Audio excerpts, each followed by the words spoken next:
আপনি ব্যবসাদার, আপনি ব্যবসা করেন ছোট বা বড়। কিন্তু এই ব্যবসায় আপনার কোনো সফলতা নেই। কেন সফলতা নেই? আপনার পাশে আরো যারা ব্যবসা করছেন তাদের সফলতা আসছে, আপনার সফলতা নেই। এবং এই সফলতা না থাকার কারণে আপনি ধীরে, ধীরে ডিপ্রেশন করছেন। আস্তে, আস্তে আপনার জীবন খারাপের দিকে নিয়ে যাচ্ছেন। আপনার সংসারে অভাব-অনটন আসছে। আমাদের ১ম এ জানতে হবে এই আপনার ব্যবসা বসে যাওয়ার কারণ কি? কোন গ্রহ দ্বারা আমাদের ব্যবসা বসে যায়? তারপর আমি বলব এই ব্যবসা পুনরায় কি করে ভালো করবেন, কি করে আবারও আগের থেকে ভালোভাবে ব্যবসাটাকে এগিয়ে নিয়ে যাবেন, সবটাই এই আলোচনার মধ্যে থাকবে। অর্থাৎ প্রতিকার আপনারা বলতেই পারেন। এই প্রতিকারটাও কিন্তু দেওয়া থাকবে। যে ব্যবসাটা আপনি আবার পুনরায় কিভাবে ভালো করে নেবেন।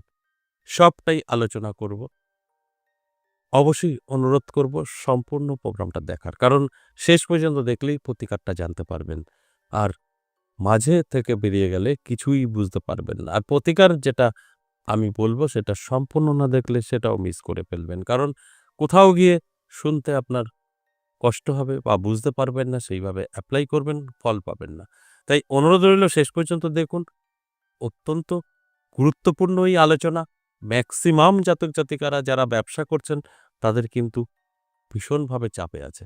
ব্যবসা চলছে না, ব্যবসা বন্ধের মুখে। এই সবই তো গ্রহের খেলা না? কোন গ্রহ কোন দিকটা আমাদের দেখে সেটাই হচ্ছে মেইন আমাদের জানা। যেরকম ব্লাড টেস্ট না করলে আপনি রোগ ধরতে পারবেন না। ঠিক গ্রহ কোন ফল দেয় সেটাও আপনার জানা প্রয়োজন। তা না হলে আপনিও জানতে পারবেন না যে কি কারণে আপনি এতটা সাফার করছেন। ব্যবসার দিক থেকে বলুন, স্বাস্থ্যের দিক থেকে বলুন, সময় খারাপ আমরা যে বলি সেইটাও কেন খারাপ হয়? এটাই হচ্ছে আজকের আলোচনার বিষয়। যে কেন আপনার ব্যবসা ভালো চলছে না, ব্যবসায় সফলতা পাচ্ছেন না, কি করলে ব্যবসায় সফলতা পাবেন সেটাই আজকের আলোচনার বিষয়। আশা করি বুঝতে পেরেছেন। অবশ্যই আলোচনা করব, আলোচনা থাকছে। তার আগে আমার সাথে কিভাবে যোগাযোগ করবেন সেই বিষয়টা একটু বলে নিই। নমস্কার, জয় মা কামাখ্যা, জয় মা তারা। যারা ভীষণভাবে বিপদে আছেন, ভীষণভাবে সমস্যায় আছেন, কি করবেন বুঝতে পারছেন না, নানা দিক থেকে আপনাকে চেপে ধরেছে। আর আপনার কোনো রাস্তা নেই।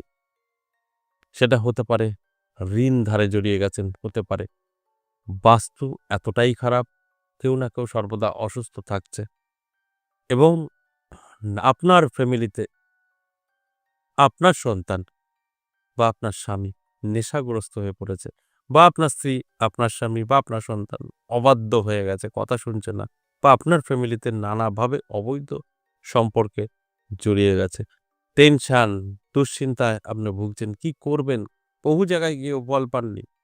যদি এরকম সমস্ত যে সমস্যাগুলো বললাম, কোনো একটি সমস্যা আপনার জীবনে থেকে থাকে, তাহলে অবশ্যই যোগাযোগ করতে পারেন। দুটো জায়গায় আমাকে পাবেন। তারাপীঠ এবং আমার নিজের মন্দির ১০ মহাবিদ্যা কালীবাড়ি। তারাপীঠ আপনাদের সকলের পরিচিত জায়গা, সবার চেনা। তাই তারাপীঠ নিয়ে কিছু বলব না। আপনার যদি মনে হয় তারাপীঠ আপনি আসতে চাইছেন, অবশ্যই তারাপীঠ বলে কল বা হোয়াটসঅ্যাপে এসে নামটা লিখে নেবেন। আর যদি মনে হয় আমার মন্দিরে আসবেন ১০ মহাবিদ্যা কালীবাড়ি, সেক্ষেত্রেও আপনাকে নাম লেখাতে হবে। এটা কিন্তু নাম না লেখানো হলে আপনার সঙ্গে সাক্ষাৎ নাও হতে পারে। তাই আগে থেকে নাম লেখাতে হবে। এই নদিয়া বীরনগর আপনি পেয়ে যাবেন সপ্তাহে ৩ দিন সোমবার, মঙ্গলবার, বুধবার। যদি মনে হয় প্রয়োজন আছে আপনার, তাহলে এই দুটো জায়গার কোনো একটি জায়গায় অবশ্যই আপনাকে আসতে হবে আগে থেকে নাম লিখিয়ে।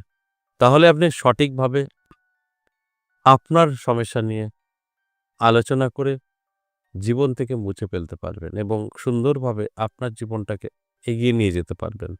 তাই আমরা না জানলে তার কোনো আমরা সমাধান করতে পারি না। যখন জানবেন তখন তো অবশ্যই আপনার সমাধান হবে। তাহলে আসুন এবার যে মূল আলোচনা যে কিভাবে আপনার ব্যবসাকে ডেভেলপ করবেন, কেন ব্যবসা আপনার ভালো চলছে না, সবটাই আলোচনা করব। দেখুন ১ম এ জানতে হবে যে ব্যবসা হঠাৎ করে আপনার বসে গেল, ভালো চলছিল। এই মুহূর্তে ভালো চলছে না। তার কারণ কি? এটা হচ্ছে ১ম পয়েন্ট। দেখুন ব্যবসা যখনই আপনার ডাউন হবে, এই ব্যবসার পিছনে কোন গ্রহ কাজ করে? বুধ গ্রহ কাজ করে। তাই আপনাকে বুধের উপরে ফোকাস করতে হবে। বুধ গ্রহকে শান্ত করতে হবে। বুধ গ্রহ শান্ত হলে আপনার ব্যবসা কিন্তু ভালো চলবে। তাই যখনই আপনি বুধ গ্রহকে কন্ট্রোল করবেন তখন কিন্তু আপনার ধীরে ধীরে আয়ত্তে চলে আসবে। তবে আজ আপনি চেঞ্জ করবেন, কাল ফল পাবেন তা নয়। অবশ্যই সময় সাপেক্ষ। এবং এই বুধ গ্রহের সাথে আপনাকে রাহুকেও শান্ত করতে হবে।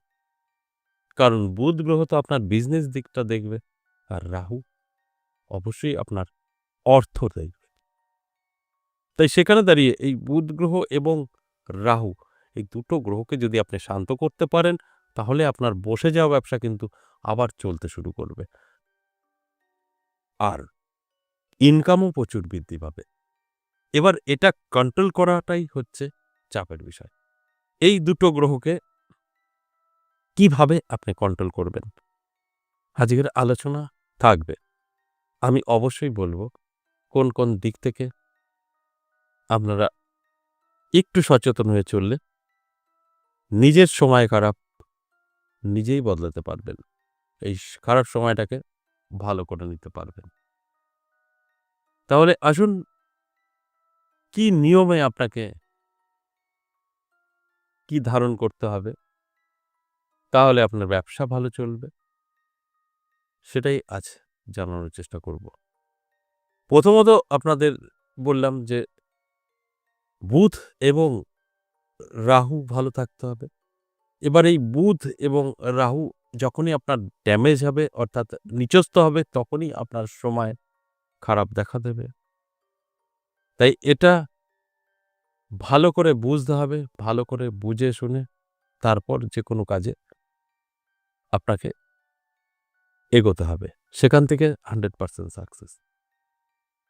তাহলে যেটা করতে হবে, আপনার দুটো গাছের শিকড় ধারণ করতে হবে। এটা বুধবার দিন ধারণ করতে হবে। বিদ্যাধারকের মূল আপনার আঙুলের ১ কর ২ পিস আর শ্বেত চন্দনমূল আপনার আঙুলের ১ কর সিঙ্গেল। এই দুটো শিকড় আপনার ধারণ করতে হবে। যখনই আপনি এই শিকড়গুলো ধারণ করবেন, অবশ্যই হাতে আরেকটা শিকড় পাওয়া যায়। সেটা হচ্ছে গুয়ে বাবলা। ওই শিকড়টাও আপনি কোমরে ধারণ করবেন। এই শিকড়গুলো টোটালটাই ১৫ দিন পর চেঞ্জ করবেন। কোমরের শিকড়টা ৬ মাস পর চেঞ্জ করবেন। দেখবেন আপনার এই যে বুধ গ্রহ এবং রাহু ধীরে আয়ত্তে আসবে আর আপনার ব্যবসা ডেভেলপ হতে শুরু করবে। বুধ ভালো থাকবে, 100% ব্যবসা ভালো চলবে। ব্যবসা বলে আপনার নতুন করে কিছু করতে হবে না। ব্যবসা বলে কোনো কিছু আপনার করণীয় তন্ত্রক্রিয়া বলুন, অ্যাস্ট্রোলজিতে বলুন নেই। অর্থাৎ আপনার ব্যবসা তখন ভালো হবে যখন আপনার গ্রহ নক্ষত্র ব্যবসা রিলেটেড যেটা আছে সেটাকে কন্ট্রোল করতে পারবেন। এটাই হচ্ছে বড় পাওয়া। তাই যখনই আপনি কন্ট্রোল করে আপনার আয়ত্তে নিয়ে আসতে পারবেন, আপনার গ্রহকে যেটা বিজনেসের ক্ষেত্রে বুধ এবং রাহু বললাম, তখনই কিন্তু আপনি আপনার মতো করে চলতে পারবেন। ইনকাম আপনার মতো করে করতে পারবেন। আর এই জায়গাটা পৌঁছানোটাই সবচাইতে বড় বিষয়। আশা করি বুঝতে পেরেছেন। আজ এ পর্যন্তই, আবার আসবো নেক্সট ভিডিও নিয়ে। ততক্ষণ ভালো থাকুন। নমস্কার।